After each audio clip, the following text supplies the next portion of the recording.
What is humanity's most destructive invention? Was it TNT, chlorine gas, the atomic bomb? No, apparently it's none of those. This is the most destructive invention that man ever made, the synthetic sole shoe. That's right, shoes are evil because they stop us from being grounded. So what exactly is grounding? Grounding is literally putting your bare feet on the ground. Mother Earth is endowed with electrons, and these electrons are literally absorbed through your feet. We have so much inflammation in the body, so how do we reduce inflammation? I know that not enough grounding is the cause of inflammation, because if the body is grounded, you can't have inflammation. And if inflammation is the source of all root illnesses, including Alzheimer's disease, cancer, heart disease, diabetes, I mean, the list goes on and on. If you can impact inflammation and, squelch it, kill it, stop it, we're going to be healthier beings. That footage is from the 2019 film, The Earthing Movie. We're told this is a global phenomenon with millions using products like these to keep grounded. Those who sell these products and their supporters spread dangerous misinformation and exploit people with this pseudoscience. And that's why today, earthing and the charlatans behind it are on Vulture Watch. Clint Ober is the founder of Earth Effects, the co-author of this 2010 book, and is credited for discovering earthing. And just like Newton, Ober was idly sitting at a bench when he had his Apple moment. I walked outdoors and I sat on a bench.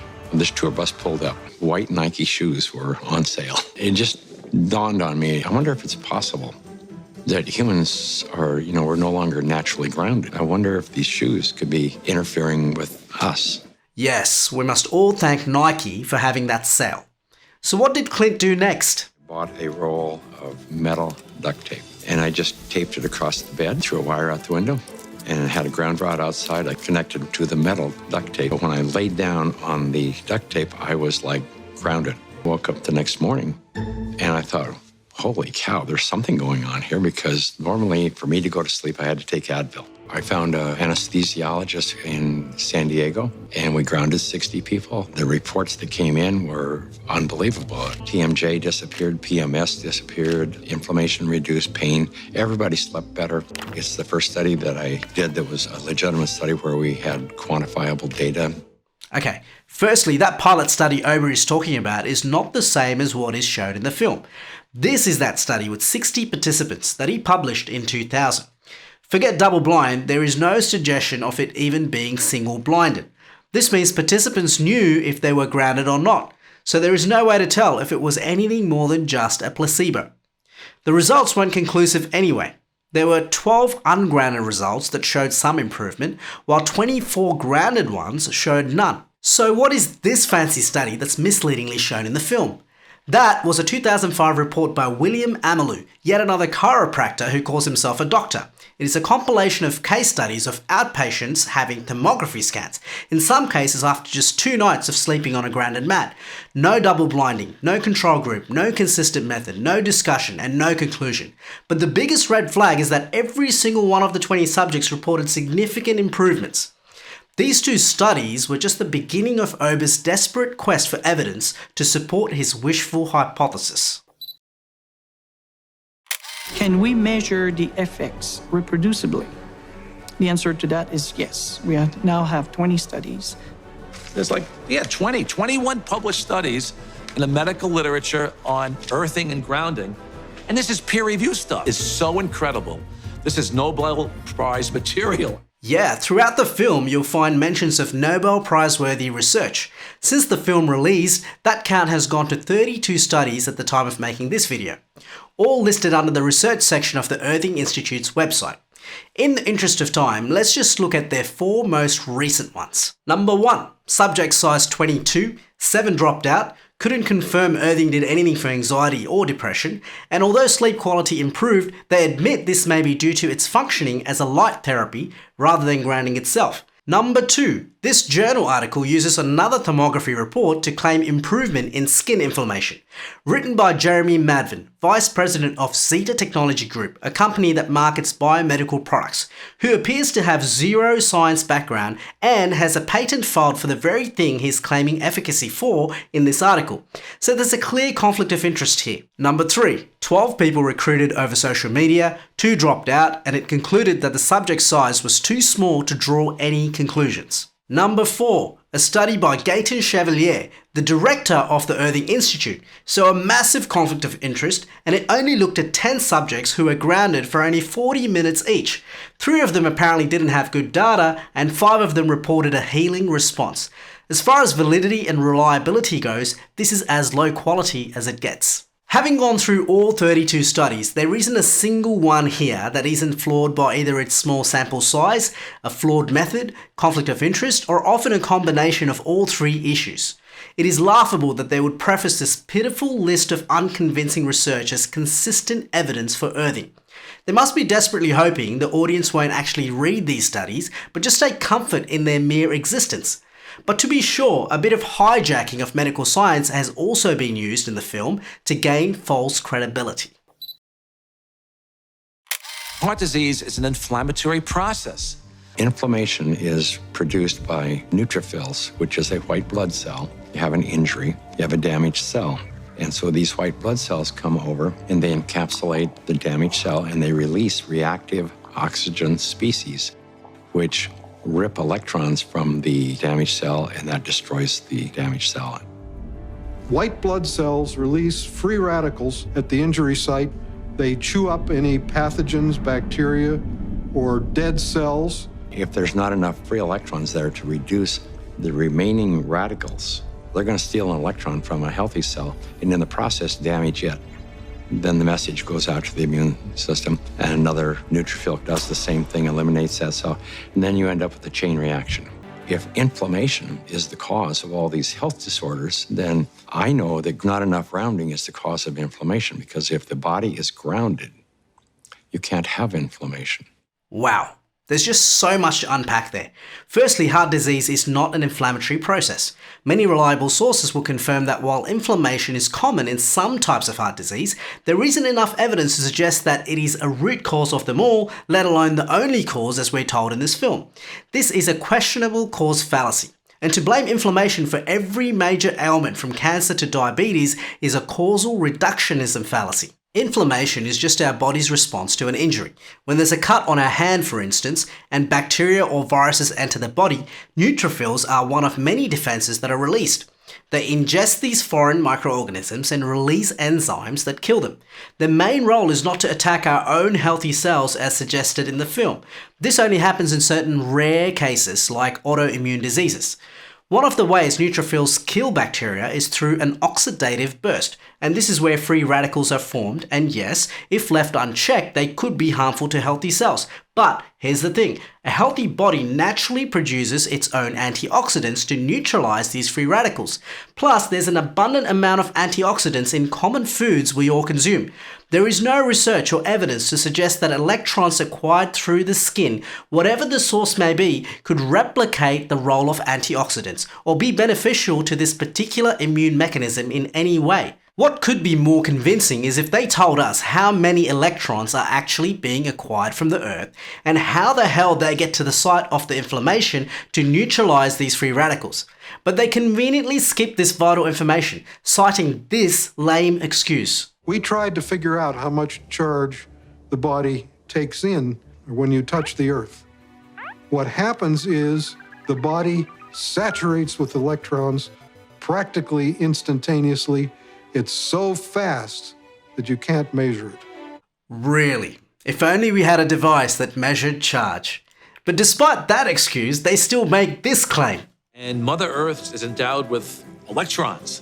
And these electrons are literally absorbed through your feet. It's like taking handfuls of antioxidants, but you're getting it through the feet. In this particular study, electrical engineers investigated how much current is actually flowing between the human body and the ground. They concluded that the currents were too small, but from their results, let's take the best case scenario for earthing at 2 × 10⁻⁷ amps. 1 ampere is a measure of about 6.24 times 10 to the 18 electrons transferred per second. So earthing, as from that study, can supply this many electrons per second. Assuming you've grounded yourself continuously for 24 hours, in the best case scenario, you will have acquired a maximum of this many electrons. Now let's take a look at a handful of antioxidants. Actually, let's look at just one tablet of vitamin C. The molar mass is 176 grams. So Avogadro's constant tells us that 250 milligrams is equivalent to this many molecules of vitamin C. And each molecule can give 2 free electrons. So that's this many free electrons available. So just one tablet of vitamin C has almost 16,000 times as many free available electrons as you could ever gather from the earth in an entire day. So no, it's not like grabbing handfuls of antioxidants. That's just a supremely ignorant statement on every count. But the hijacking of science does not stop there. Electrons from the Earth enter the body right away, and they coat the red blood cells so that the cells repel each other. And then they can't clump, and the blood viscosity goes down. It's easier for the heart to pump the blood pressure goes down. All kinds of cardiovascular issues, they go away.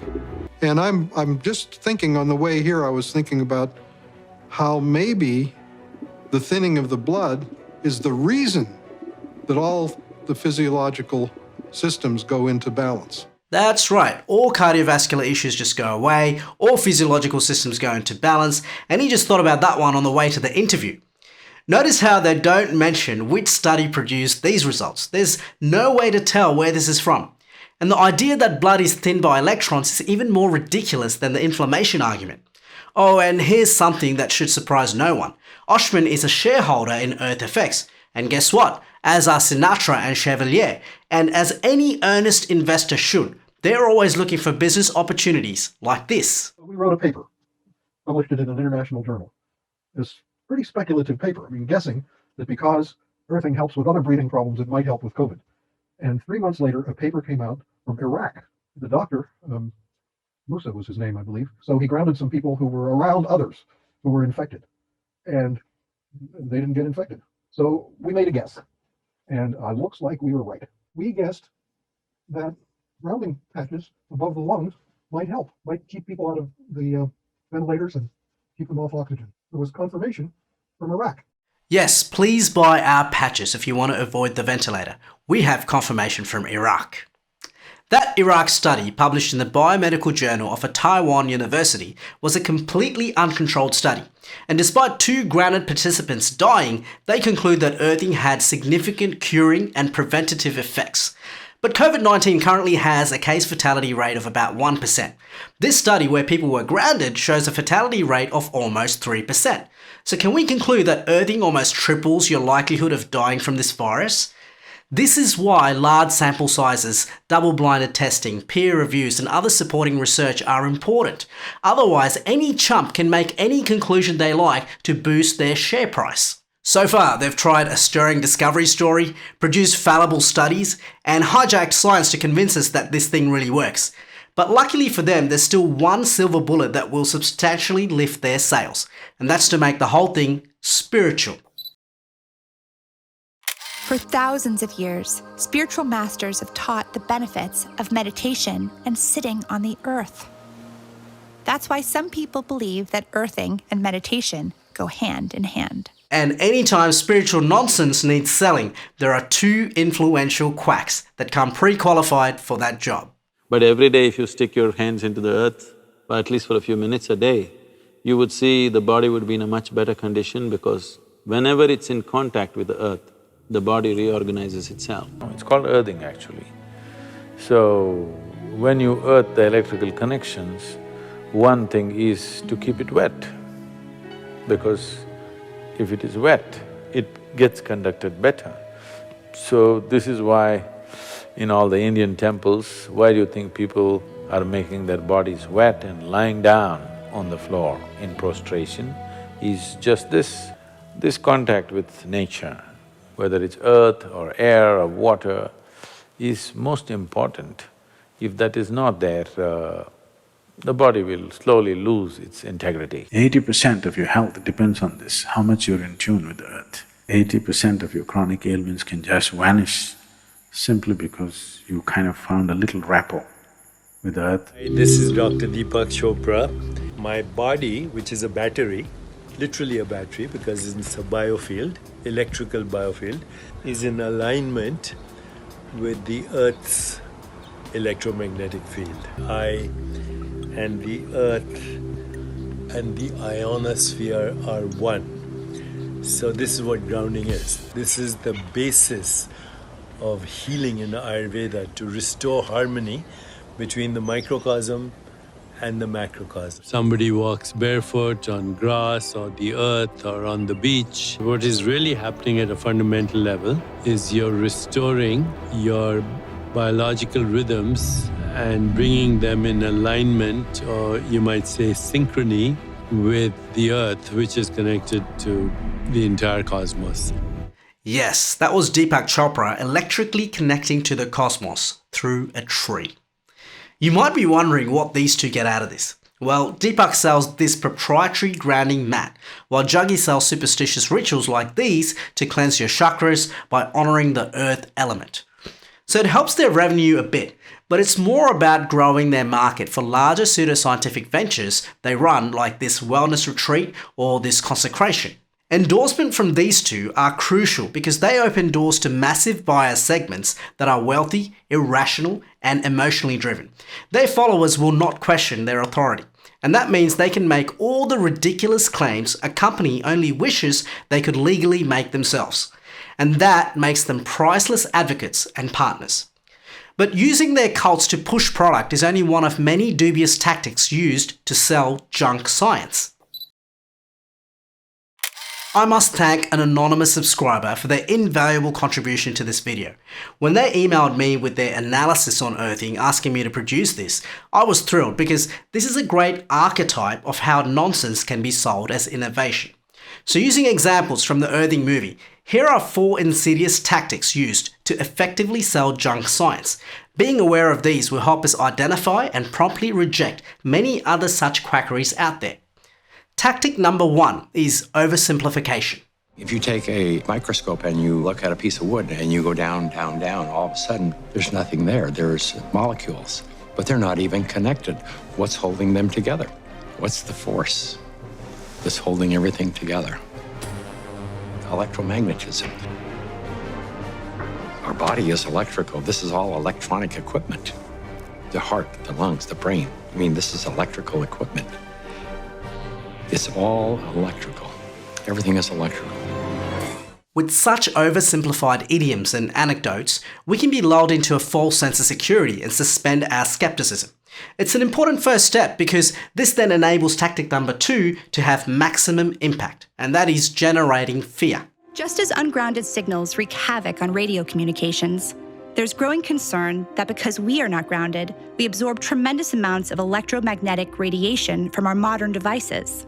We are all immersed in electromagnetic fields, from Wi-Fi, from the wiring in our homes, and it disturbs our electrical balance. We all get so overstimulated by all the electrification around us, and I don't think it's doing us any good. We have a pain epidemic, which has led to an opiate epidemic, a national crisis. So given the worldwide discomfort, unhealth, diseases, all of them are benefited by earthing. Fears like these can invoke strong primal emotional responses. So instead of asking, can Wi-Fi actually harm anyone? We tend to ask ourselves, am I going to let Wi-Fi harm my family? And that's powerful because this kind of response is exactly what drives us to buy things we don't need with money we often don't have because we're now scared of things we don't fully understand. This is the hallmark of all exploitation.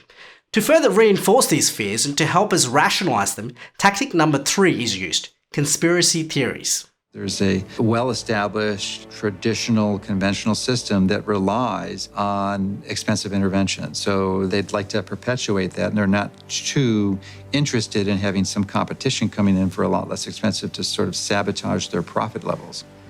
Because their goal isn't to help humanity. Their goal is really, as corporations, is increase their profits. Joseph McCullough is widely regarded as the most influential spreader of COVID misinformation online, which potentially jeopardized countless lives and reportedly profited him millions. And here he is shamelessly playing the victim card.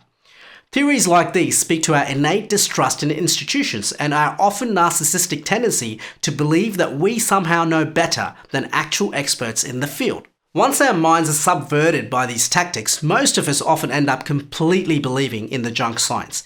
We often harass our friends and family to buy into it, and when they demand for evidence, we basically employ the same tactics: oversimplify, generate fear, push conspiracies, but we also add a powerful fourth tactic of our own: an emotional testimonial. I was diagnosed with MS 14 years ago. My friend patched me up and I sat there and we all just talked for about 45 minutes.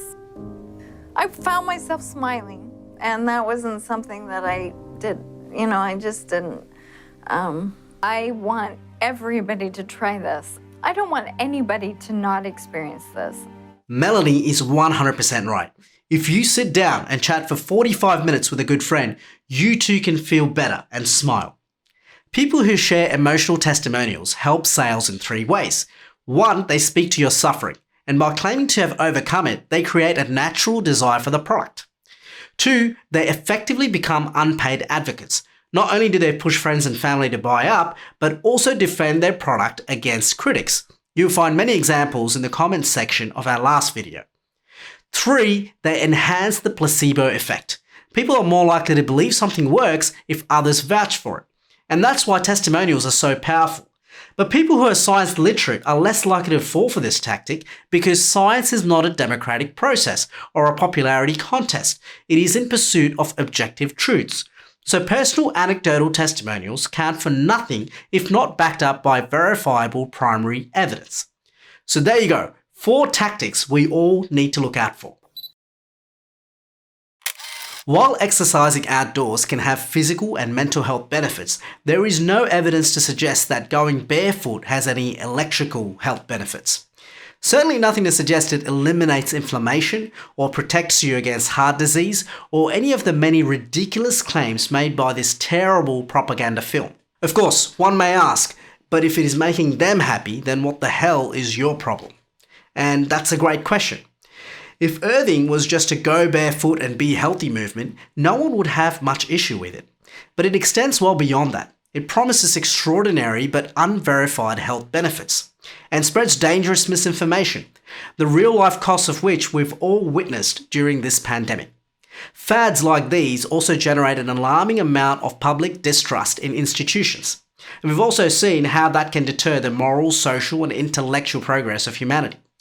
Most reprehensibly, though, it gives some disgraceful quacks the free license to exploit some of the most vulnerable people in our society with zero legal repercussions. So to answer that question, there are multiple critical problems, not just one. Share this video with someone who might be wasting their time and money on magical nonsense, and together we can weed out such junk science by staying skeptical, demanding evidence, and recognizing the many sinister tactics used to exploit us. Thank you for watching. Vulture Watch.